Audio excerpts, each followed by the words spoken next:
Dígame, ¿alguien me quería decir algo? Bueno, ok, entonces vamos a comenzar la clase de hoy, un tema sumamente importante, continuación de lo que habíamos visto en la clase anterior, pero ahora entrando en dos dimensiones. Y les digo sumamente importante porque con estos tipos de ejercicios se pone en práctica prácticamente todo lo que hemos aprendido hasta el momento con relación a la parte vectorial, con relación a la parte de cinemática, las ecuaciones cinemáticas derivadas del cálculo. Y los ejercicios se vuelven mucho más interesantes y los procesos de análisis son más ricos aquí en el caso de la cinemática bidimensional. Nosotros vamos a ver cinemática de más de una dimensión, en este caso en dos dimensiones, se puede extender al caso de tres dimensiones, pero la vamos a analizar desde el punto de vista de las dos dimensiones. Y en la cinemática en dos dimensiones se estudia, la física estudia dos casos clásicos de cinemática en dos dimensiones. Uno de ellos es el movimiento de proyectiles y el otro es el movimiento circular. Los dos son movimientos considerados por la física como movimientos en dos dimensiones. Hay que prestar mucha atención a esta clase porque ya les digo que los ejercicios empiezan a exigir más que los que vieron anteriormente. Bien, llevan más poder de análisis, más poder de razonamiento. Pero es sumamente interesante esta parte de la física. ¿Ok? Entonces vamos con la cinemática en dos dimensiones y los objetivos de esta clase son los siguientes. Primero, analizar el movimiento de proyectiles y el movimiento circular, como los dos casos clásicos que estudia la cinemática en dos dimensiones. Realizar ejercicios prácticos de aplicación de proyectiles y movimiento circular. Interpretar la representación gráfica de ambos movimientos. Entonces vamos a comenzar por el movimiento de proyectiles. Aquí hay un gráfico que yo diría que es la esencia de todo. Si entendemos el gráfico, entendemos el movimiento de proyectil. Primero, ¿qué es el movimiento de un proyectil? ¿Alguien me puede decir qué se considera movimiento de proyectil? Un movimiento parabólico, por supuesto. Exacto. Todo movimiento que describe una trayectoria aproximadamente parabólica se considera movimiento de proyectil. Y esto no es algo que está enmarcado exclusivamente al ámbito militar, ¿no? La palabra proyectil puede asociarse como que tiene que ver con proyectiles lanzados con dispositivos militares y no es así. El movimiento de proyectil es un movimiento que está presente constantemente en prácticamente muchos aspectos de nuestra vida cotidiana. Cuando nosotros lanzamos una piedra, cuando practicamos algún deporte, por ejemplo, en el fútbol o en el voleibol o en el básquet, en todos esos tipos de actividades que nosotros realizamos normalmente, siempre está presente el movimiento parabólico.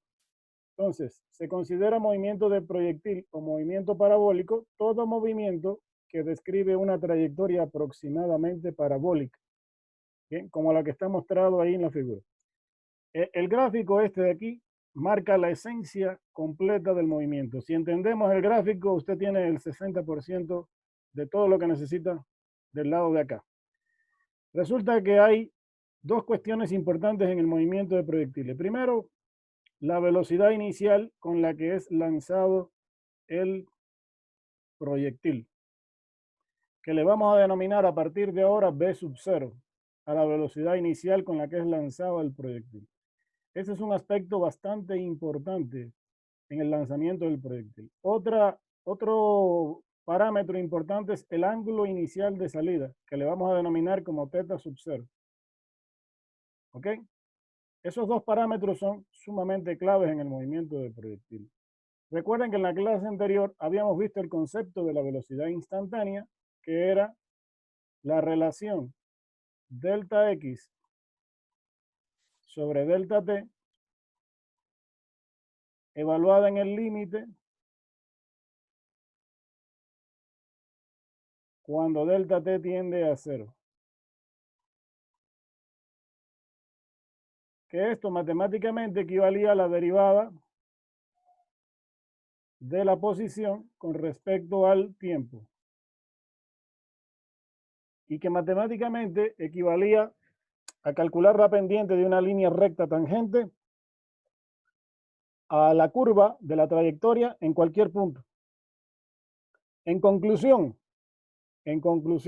que la velocidad instantánea siempre es tangente a la trayectoria, siempre. En cualquier punto de la trayectoria, si usted quiere representar el vector de velocidad instantánea, siempre lo debe hacer tangente a la trayectoria. Por ejemplo, si yo quiero representar la velocidad inicial con la que sale el proyectil, aquí, v sub 0, en primer lugar, hay que considerar dos cosas ahorita. El movimiento de proyectil es un movimiento en dos dimensiones, es decir, no se produce solamente en la dirección horizontal, como lo habíamos visto en la clase anterior, ni tampoco solamente en la dirección vertical. Es decir, el movimiento de proyectiles tiene que ver ahora con las dos dimensiones, la dirección horizontal y la dirección vertical. Por lo tanto, la velocidad ahora es un vector que lo tengo que representar siempre tangente a la trayectoria en cualquier punto del movimiento. Entonces, una cuestión importante es la velocidad inicial con la que sale el proyectil. Si yo quisiera representar gráficamente la velocidad inicial con la que sale el proyectil en el punto A, lo tendría que hacer con un vector tangente a la trayectoria, como ustedes lo ven aquí, marcado en rojo, en el punto A. Ahora bien, lo represento tangente a la trayectoria porque ustedes saben que la velocidad instantánea es tangente a la trayectoria. Pero si ahora yo proyecto ese vector sobre el eje X y lo proyecto sobre el eje Y, bien, se obtienen dos componentes de ese vector. Una componente en X que le voy a denominar v sub 0 en X y una componente en Y que le voy a denominar v sub 0 en Y. Es decir, tiene dos componentes ese vector que se obtienen de proyectar ese vector en cada uno de los ejes coordenados. Y además se forma un ángulo aquí. Este vector con el eje positivo de las X midiendo en el sentido antihorario forma un ángulo que le voy a llamar θ sub 0. Aplicando las reglas de vectores del método del triángulo que ustedes revisaron en la clase anterior, este vector v sub 0 se puede escribir como la suma de su componente en X, v sub 0 en X, más la suma de su componente en Y, v sub 0 en Y. ¿De acuerdo? Ahora, para que esto no parezca una suma algebraica, porque v sub 0 en X y v sub 0 en Y no se pueden sumar de forma algebraica, hay que utilizar los vectores unitarios I y J, porque v sub 0 en X apunta en la dirección del vector unitario I y v sub 0 en Y apunta en la dirección del vector unitario J. De forma tal que este vector tiene dos componentes. Entonces, ya ahora la velocidad no se marca con un signo positivo o un signo negativo como ocurría en caída libre y en la dirección horizontal. Ahora tiene dos componentes y tiene un ángulo. Entonces, el módulo de esta velocidad inicial, es decir, la magnitud con la que fue lanzado ese proyectil, se puede obtener aplicando el teorema de Pitágoras, que sería v sub 0 en X elevado al cuadrado más v sub 0 en Y elevado al cuadrado. Y aplicando las reglas de trigonometría básica para triángulo rectángulo, el ángulo se puede calcular como la tangente inversa de v sub 0 en Y sobre v sub 0 en X. ¿Ok? Entonces, aquí fíjense que se aplican todos los elementos de trigonometría básica para un triángulo rectángulo, teorema de Pitágoras, y ya tengo el vector v sub 0 expresado en función de sus componentes. Como mismo hice todo este análisis en el punto inicial de salida, que sería el punto A, también lo puedo hacer aquí en el punto B. Igualito que lo hice ahí, también lo puedo hacer en el punto B. También lo puedo hacer en el punto C, en el punto D y en cualquier punto de la trayectoria, en el que se me ocurra.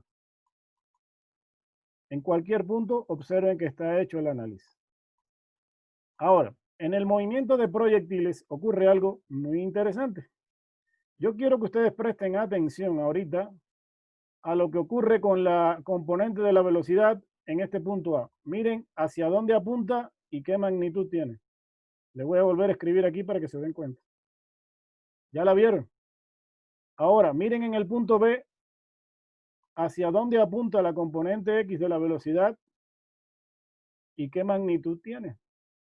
Miren en el punto C hacia dónde apunta la componente de velocidad y qué magnitud tiene. Miren en el punto D hacia dónde apunta la componente de velocidad y qué magnitud tiene. Me refiero a la componente en X. Y miren en el punto E hacia dónde apunta y qué magnitud tiene. ¿Qué notan de interesante ahí? ¿Qué es lo que está ocurriendo con la componente X de la velocidad? Es el mismo módulo. Tiene la misma dirección. Exacto, se mantiene con la misma dirección y también el mismo módulo, lo cual me dice a mí que la velocidad en X es constante. En toda la trayectoria, Inge, en toda la trayectoria, ¿verdad? En toda la trayectoria, la velocidad en X siempre permanece constante. Y ojo, constante no es solo por el módulo, sino por la dirección, porque para decir que un vector se mantiene constante, tiene que mantenerse igual, tanto el módulo como la dirección, porque si una de las dos cambia, entonces ya no es constante. Pero en el caso de la velocidad en X, siempre es constante. Miren, velocidad en X, miren para dónde apunta, velocidad en X, mira para dónde apunta, miren el tamaño que tiene también, siempre se mantiene igual. Entonces, la primera característica que tiene el movimiento de proyectiles es que la velocidad en X es constante. Y si es constante, ¿en qué tipo de movimiento nos encontramos?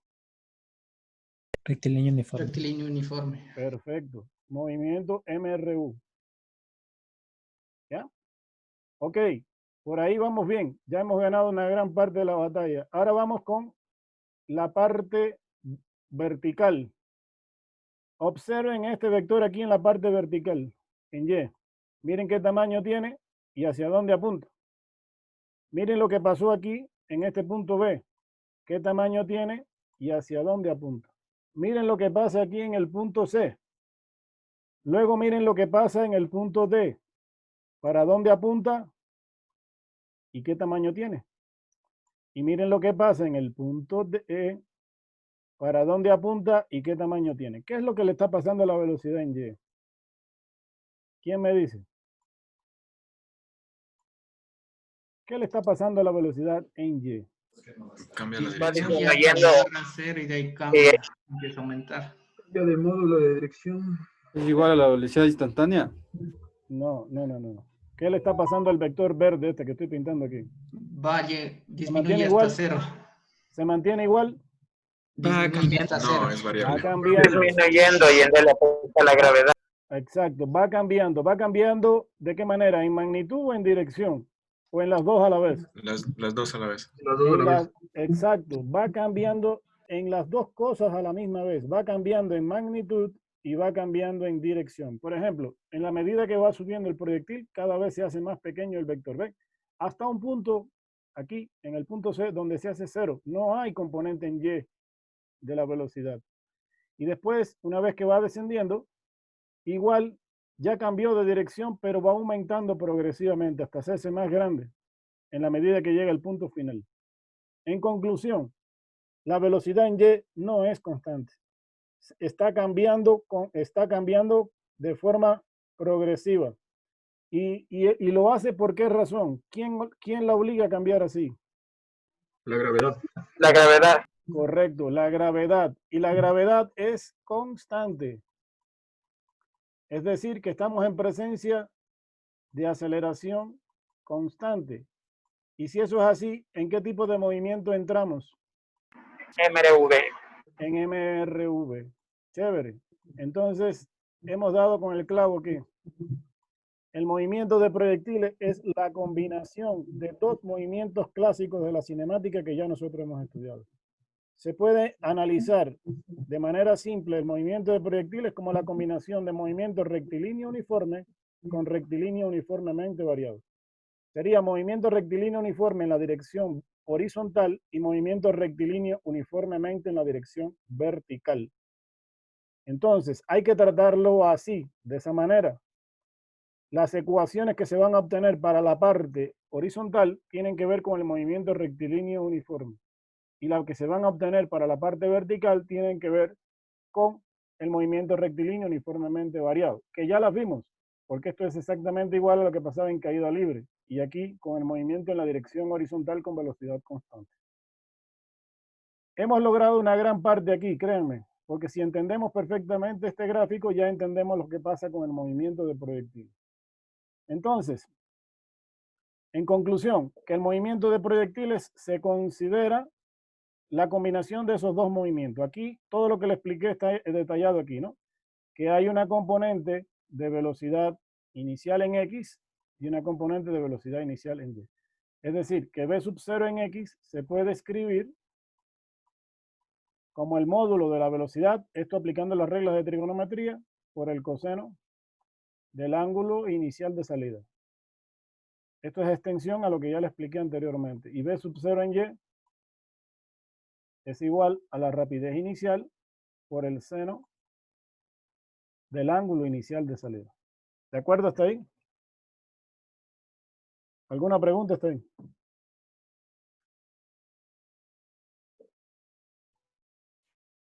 ¿No? No. Bien. No le borre, no copié. Ah, perdón. Ahí está. Le pongo otra vez. Bueno, pero aquí está. Es esto de aquí. Sino que aquí no le ponen como V sub 0, sino VXI, que es lo mismo. Y aquí le ponen VYI, que es lo mismo que V sub 0 en Y. Le ponen con otra nomenclatura, pero es lo mismo. Listo, Inge, muchas gracias. Bien. Eso dice, cuando se analiza el movimiento de proyectiles, hay que representarlo como la sobreposición de dos movimientos. Movimiento de una partícula bajo velocidad constante en la dirección horizontal y movimiento de una partícula bajo aceleración constante, caída libre, en la dirección vertical. ¿Ok? Entonces, como esos dos movimientos ya los sabíamos, ya los vimos en la clase anterior, pues ahora los podemos combinar aquí. Bien. Dos cuestiones importantes que también se analizan en el movimiento de proyectiles, o sea, dos puntos de la trayectoria importantes son este punto A y este punto B. ¿Por qué son importantes esos dos puntos?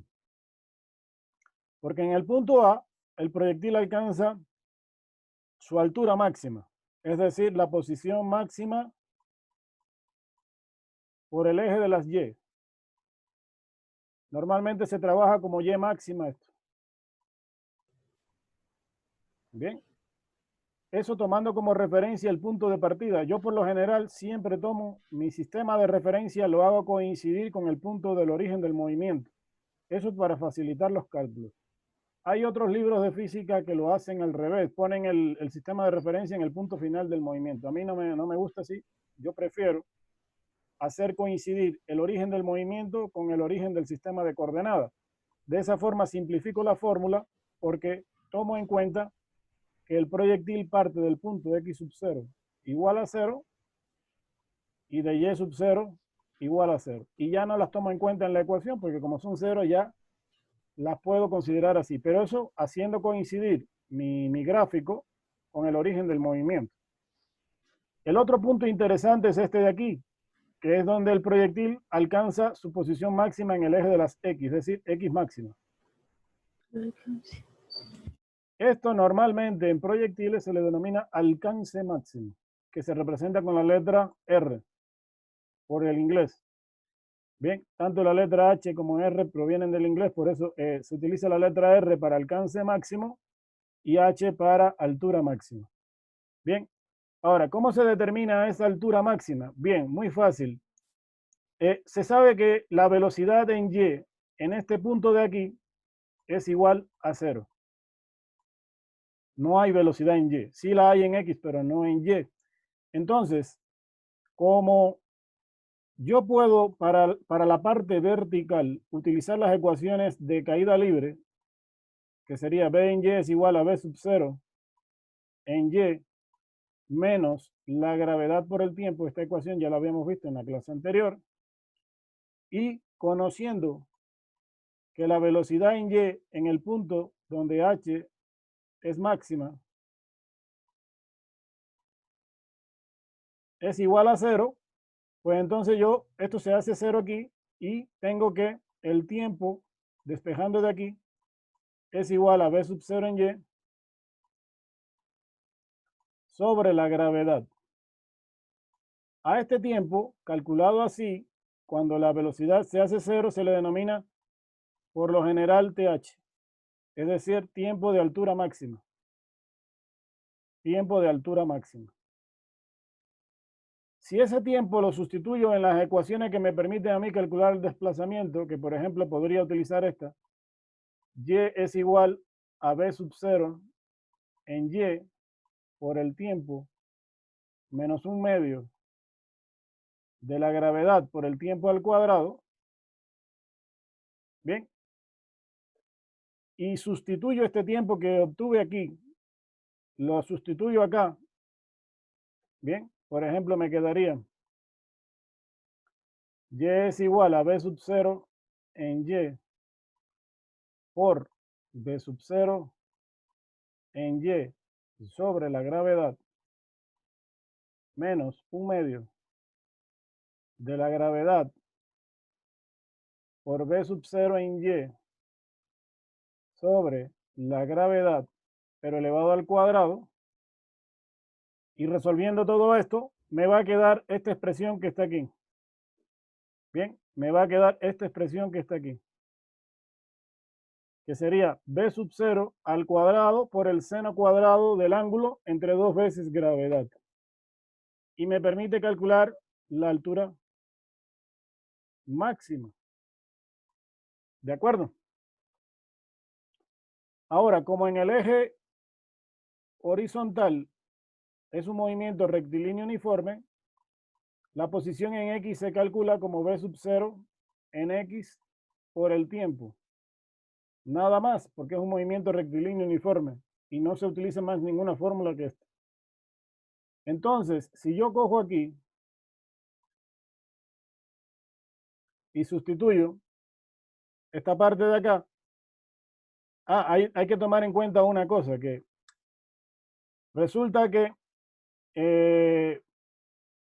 si el proyectil regresa a su nivel de lanzamiento, observen que se lanzó de aquí del nivel 0, y si regresa a su nivel de lanzamiento, se considera que el movimiento es simétrico, es decir, que el tiempo que le toma alcanzar su altura máxima es igual al tiempo que le toma descender de esa altura máxima. O en otras palabras, simple, el tiempo de vuelo, es decir, todo el tiempo que está en el aire el proyectil, sería 2 veces el tiempo de altura máxima. ¿Sí está clara esa parte? Eso siempre y cuando, ojo, y aquí sí hay que tener cuidado, siempre y cuando el proyectil regresa a su nivel de lanzamiento, porque van a ver después que en muchos casos de proyectiles, el proyectil no regresa a su nivel de lanzamiento. Entonces, esta regla no se puede aplicar. Pero si el movimiento es simétrico como este, sí se podría aplicar. ¿Estamos de acuerdo ahí? Entonces, si el tiempo de vuelo es el doble del tiempo de altura máxima, entonces el tiempo de vuelo sería igual a 2 veces v sub 0 en y sobre la gravedad. Bien, y con eso tendría el tiempo de vuelo. Hasta aquí tenemos la fórmula de altura máxima. En la siguiente viene lo del alcance máximo, que ya se los voy a explicar. ¿Alguna pregunta hasta ahí? No. Bien. Entonces, el alcance máximo es precisamente lo máximo en la dirección horizontal que puede alcanzar el proyectil. Si analizamos lo que les dije anteriormente, que el tiempo de vuelo es 2 veces el tiempo de altura, pues entonces sería 2 por v sub 0 en y por la gravedad. Si desarrollamos ese v sub 0 en y, recuerden que v sub 0 en y se calcula como v sub 0 por el seno del ángulo, pues entonces el tiempo de vuelo sería igual a 2 por b sub 0 por el seno del ángulo sobre la gravedad. Si ahora me voy a la fórmula del desplazamiento en X, porque es movimiento rectilíneo uniforme, sería b sub 0 en X por el tiempo. En este caso, si quiero el alcance máximo, tengo que poner aquí tiempo de vuelo y tendría el alcance máximo aquí. Ahora, b sub 0 en X,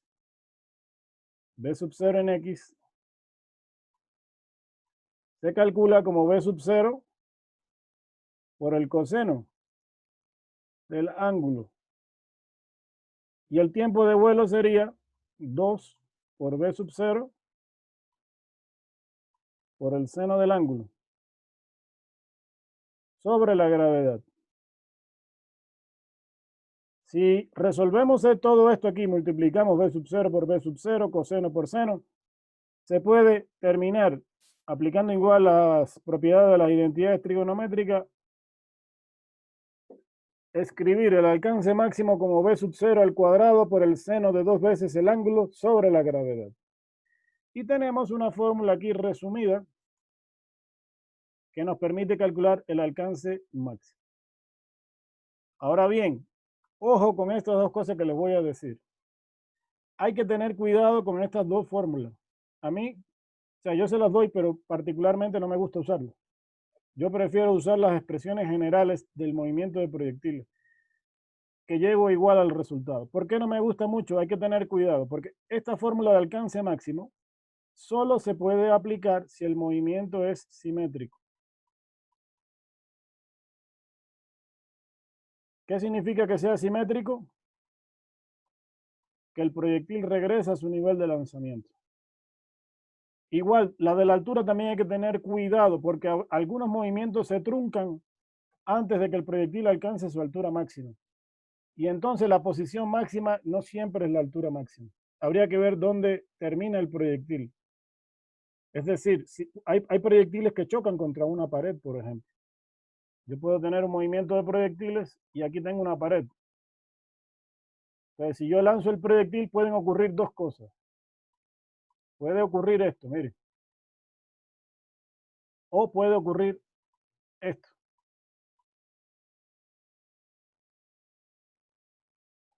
¿Los dos movimientos son iguales?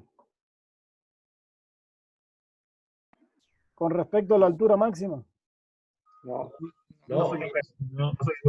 No, ¿por qué? Porque miren, el de la línea verde fue truncado antes, posiblemente antes de que el proyectil alcanzara su punto de altura máxima.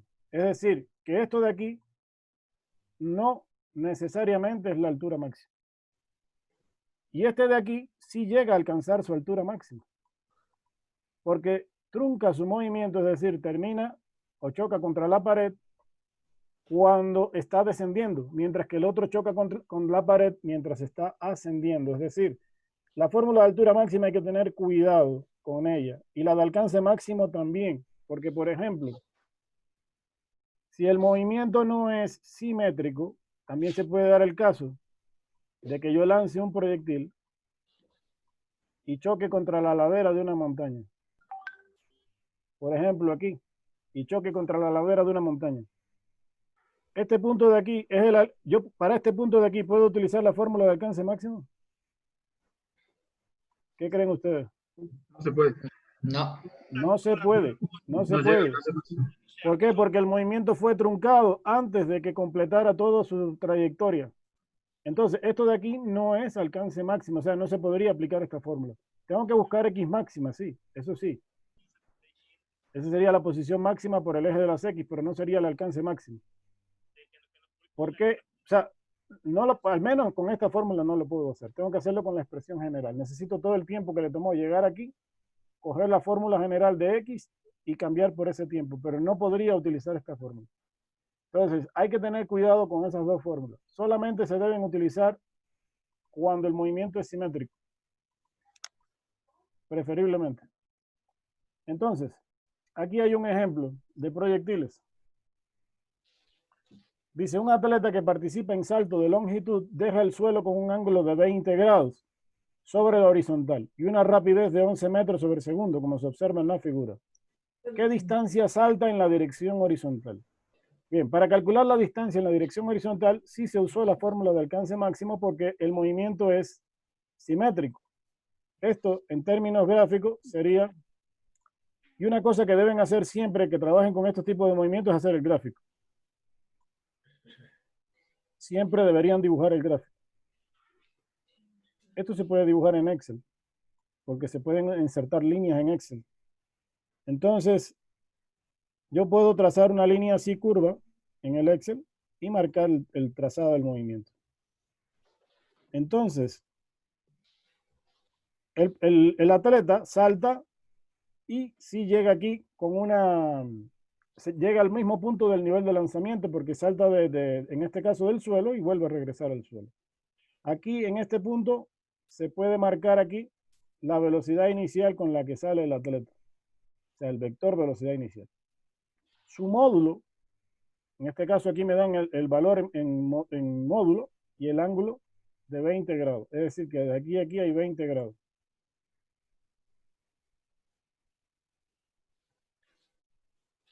Bien, y sale con una rapidez de 11 metros sobre segundo. Recuerden que la rapidez es la magnitud absoluta de la velocidad. Entonces sería 11 metros sobre segundo al cuadrado por el seno de 2 veces el ángulo por 9,8 sobre 9,8 metros sobre segundo al cuadrado. Y me da 7,94 metros. ¿Ok? Con ese salto, tal vez podría clasificarse para una olimpiada, aunque no creo que obtenga la medalla de oro porque ya los saltos sobrepasan los 8 metros con bastante facilidad los atletas. Entonces, fíjense que se puede calcular la distancia que él podría saltar en la dirección horizontal. También me piden cuál es la altura máxima que alcance en su vuelo. Como el movimiento es simétrico, sí se puede aplicar aquí la fórmula de altura máxima.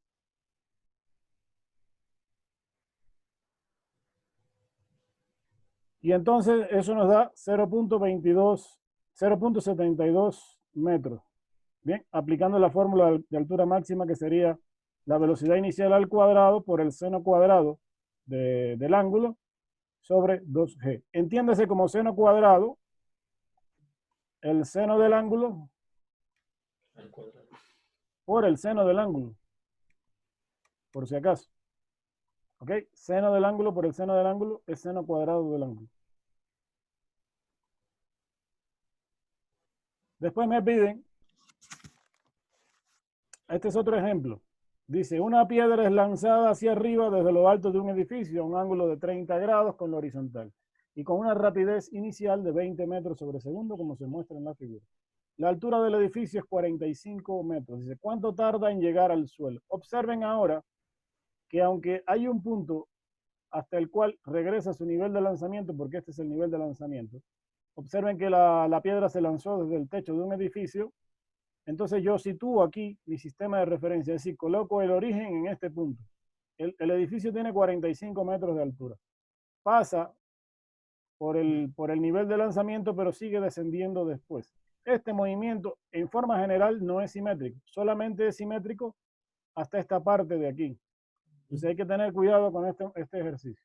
Lo primero que hago es calcular las componentes de la velocidad inicial, es decir, v sub 0 en x y v sub 0 en y. Para ello, utilizo los datos. Recuerden que v sub 0 en x es v sub 0 por el coseno del ángulo. Entonces sería 20 metros sobre segundo por el coseno de 30 grados. Y v sub 0 en y es v sub 0 por el seno del ángulo, lo cual nos da 10 metros sobre segundo.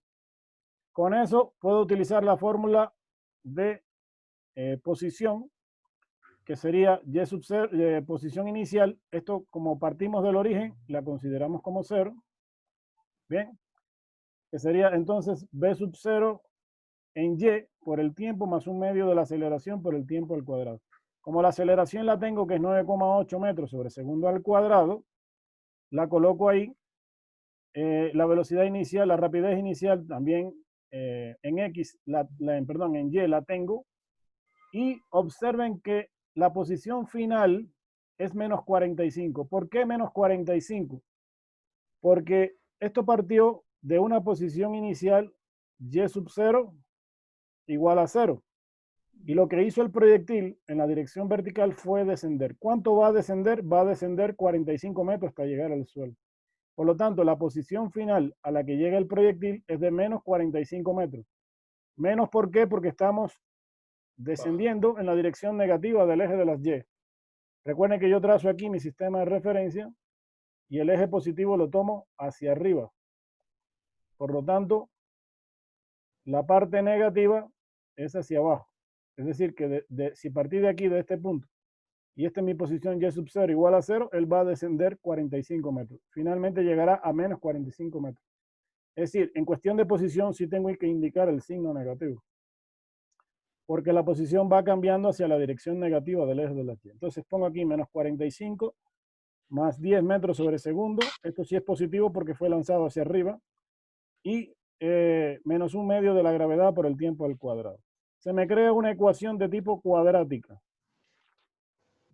Recuerden que eso se resuelve con la fórmula, ¿cuál? Menos b más menos la raíz cuadrada de b al cuadrado menos 4ac. Menos 4ac sobre 2a. Eso lo pueden hacer perfectamente así. Incluso en el Excel se puede crear esta formulita y se las hace directamente. Yo les voy a enseñar a hacerlo también. Y conclusión me da 4.22. Recuerden que como esto da dos valores de tiempo, aquí no se puede tomar valores negativos ni cero. Si una ecuación de esta produce un valor negativo o cero, hay que desecharlo y tomar el otro valor que queda como positivo. Entonces, es 4.22. Recuerden que el tiempo nunca es negativo y tampoco puede ser cero en este caso. Entonces el tiempo es 4.22 segundos. Ya tengo el tiempo total que está en el aire del proyectil. Otra forma de trabajar el movimiento del proyectil. ¿Ven? Luego, si tengo el tiempo, me dice cuál es la rapidez de la piedra justo antes de que choque con el suelo. Ojo, que cuando choca con el suelo la velocidad no es cero. Hay estudiantes que piensan que porque llegó al suelo se hace cero. No. Al chocar con el suelo, dice justo antes de que choque con el suelo, él ya tiene una velocidad. Y esa velocidad hay que calcularla. ¿Cómo la va a calcular? Con la fórmula de caída libre que nos permite calcular la velocidad para cualquier instante de tiempo, que sería v sub 0 en y menos la gravedad por el tiempo. Esa es esta fórmula que está escrita aquí. Sino que la aceleración aquí hay que sustituirla por menos gravedad, nada más. Entonces aquí está sustituido 10 metros sobre segundo menos 9,8 metros sobre segundo al cuadrado por el tiempo que habíamos calculado anteriormente. Lo cual nos da menos 31,3 metros sobre segundo. Ahora, la velocidad en X en el punto final, como siempre es constante, es igual a la velocidad inicial en X con la que salió, que es igual a la rapidez inicial por el coseno del ángulo inicial con el que salió. Y eso se mantiene constante durante todo el movimiento. Es decir, en cualquier parte de la trayectoria. En conclusión, que esta velocidad en X, que ya la habíamos calculado anteriormente en la diapositiva anterior, es 17.3. Y la velocidad en Y ahora es menos 31,3. ¿Por qué quedó negativa? Porque el proyectil ya viene descendiendo y tiene componente Y negativo. Si ahora aplico el teorema de Pitágoras, entonces yo puedo calcular el módulo de ese vector, porque el vector me va a quedar así. El vector final de la velocidad en el punto final me va a quedar 17,3 en I menos 31,3 en J. ¿En qué unidades? En metros sobre segundo. ¿Ya estamos de acuerdo en? Eso es como vector. Si lo quiere expresar como un vector, vaya, es más, le voy a decir lo siguiente. Si le piden velocidad, si le mencionan la palabra velocidad, tienen que dar la respuesta así como está aquí. Y si le mencionan rapidez, tienen que dar la respuesta así, porque la rapidez es la magnitud absoluta de la velocidad, el módulo. ¿Alguna pregunta está ahí?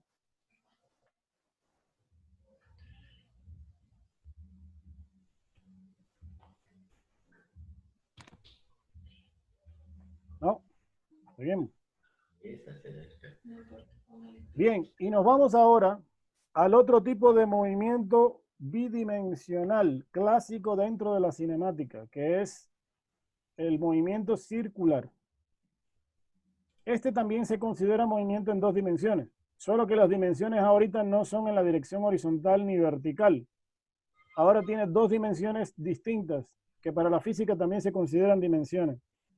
¿Alguien me puede decir cuáles son esas 2 dimensiones? ¿Alguien sabe? Horario y antihorario. No. La tangencial y el ángulo. La tangencial, sí, la dimensión tangencial es una. ¿Y la otra? La angular, el ángulo. La angular. Radial. Radial. Aquí hay 2 dimensiones, la dimensión tangencial y la dimensión radial. Porque en el movimiento circular se dan dos tipos de aceleración. Una aceleración de tipo tangencial y otra dirección radial, que es hacia el centro de la circunferencia. Entonces, estas 2 direcciones se van a poner de manifiesto en todo el recorrido del movimiento circular. En conclusión, el movimiento circular es todo movimiento que describe una partícula o un cuerpo en forma de una circunferencia aproximada. Puede ser circunferencia completa o media circunferencia o una parte, no importa. Pero siempre que describa este tipo de trayectoria, se considera movimiento circular. Ahora, aquí hay una cuestión interesante con el movimiento circular. Igual la velocidad siempre se representa tangente a la trayectoria. Es decir, si quiero la velocidad en este punto, la represento tangente a la trayectoria. Si quiero la velocidad en este punto, igual la represento tangente a la trayectoria. Y así sucesivamente en cada punto del círculo. ¿Qué le está pasando al vector? Velocidad.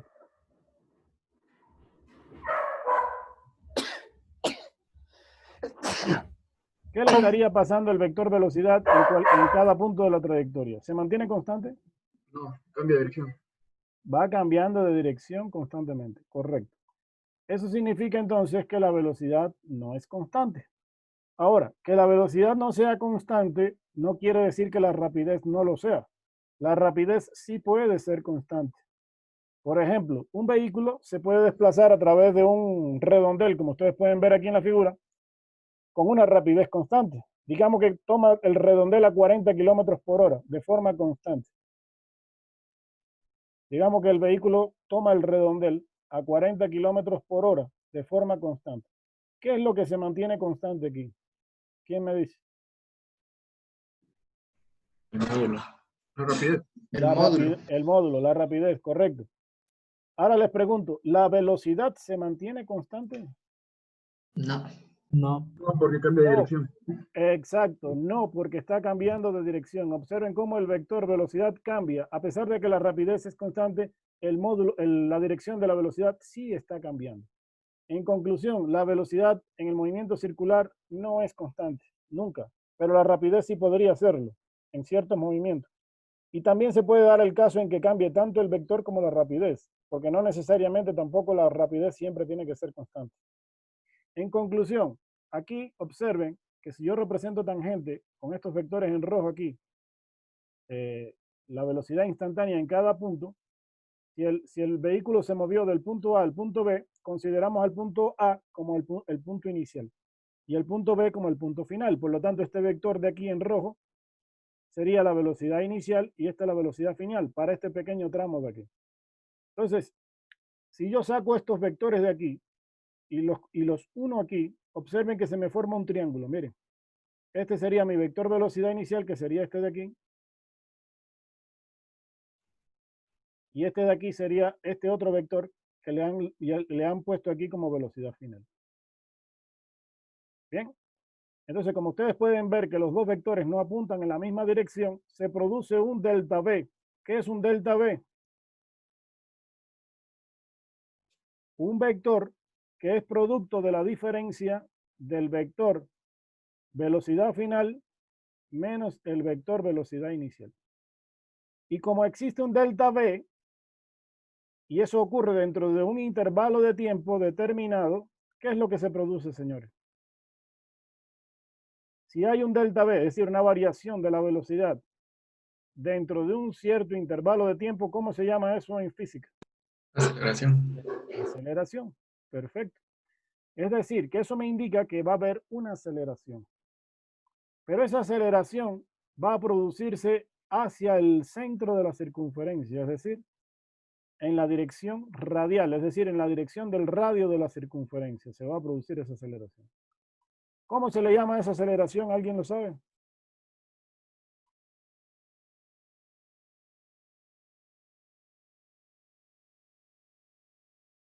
¿No? Bien, a esa aceleración se le tiende a denominar como A sub R, A sub C o A sub N. Diferentes bibliografías.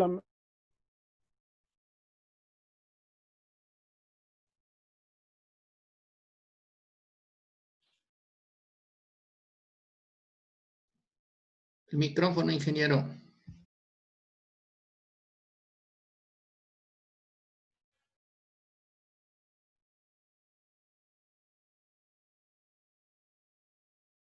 ¿Me pueden escuchar ahí ahora?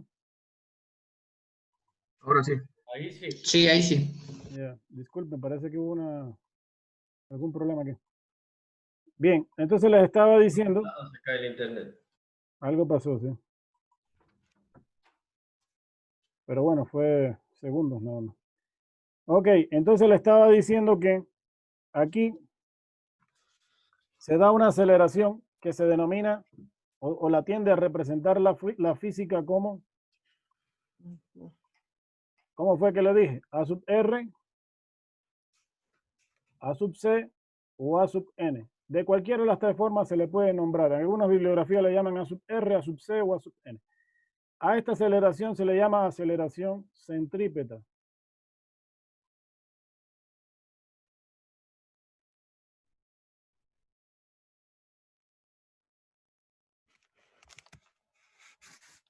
Centrípeta.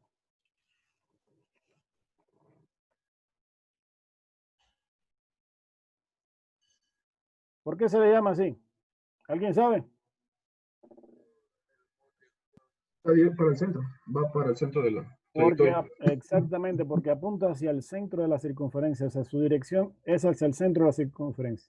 Si yo aplico aquí una propiedad de los triángulos que se llama relación de triángulos semejantes, es decir, que este triángulo de aquí es semejante a este que se forma aquí, este se forma entre los radios de los dos puntos A y B con el delta R que se forma aquí, que es una variación de radio aquí. Este triángulo es semejante a este.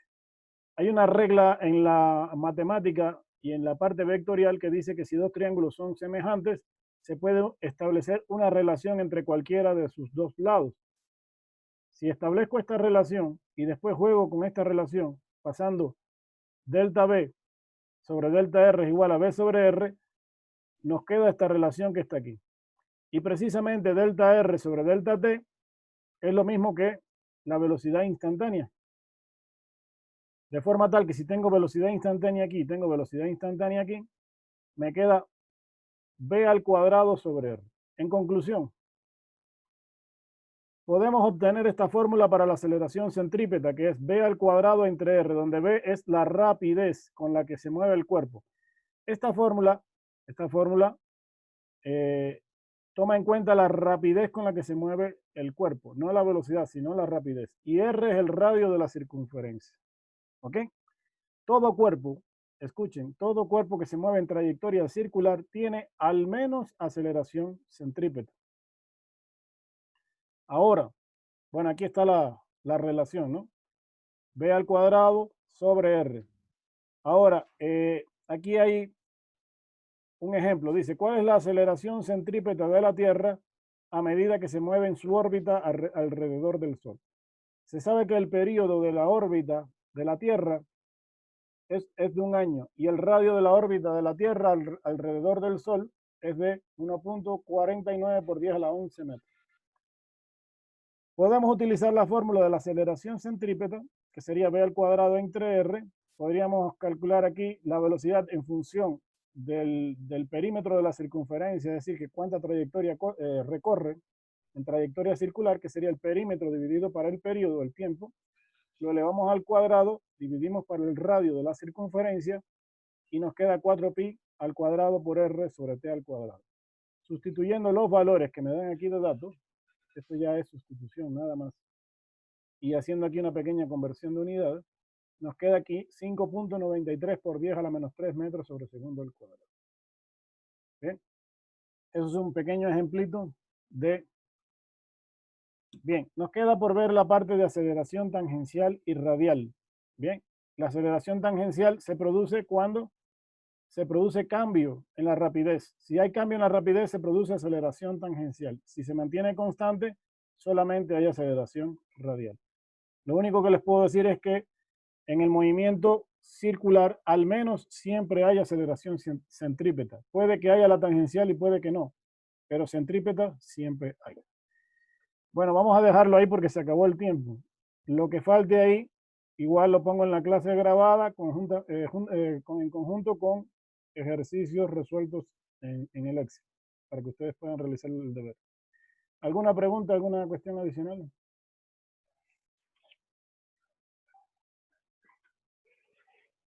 Inge, yo le mandé un mensaje porque justo se me desconectó el internet del rato de la lista, pero sí le mandé en el chat al principio de la clase mismo. Ya, chévere, ya te pongo en la lista. Yo también, Inge, le mandé un mensaje, buenas tardes. Se me fue el internet. A ver, Guacho y Proaño, ya les pongo. Gracias, Inge. Listo, bueno. Hasta luego, que pasen bien. Tengan un buen día. Chimbolema, por favor. Gracias, Inge. Chimbolema también, Guacho, Chimbolema y Proaño, ok. Gracias. Ingeniero, buenas tardes. Disculpe una pregunta. Dígame. Ingeniero, disculpe, ¿usted ya calificó el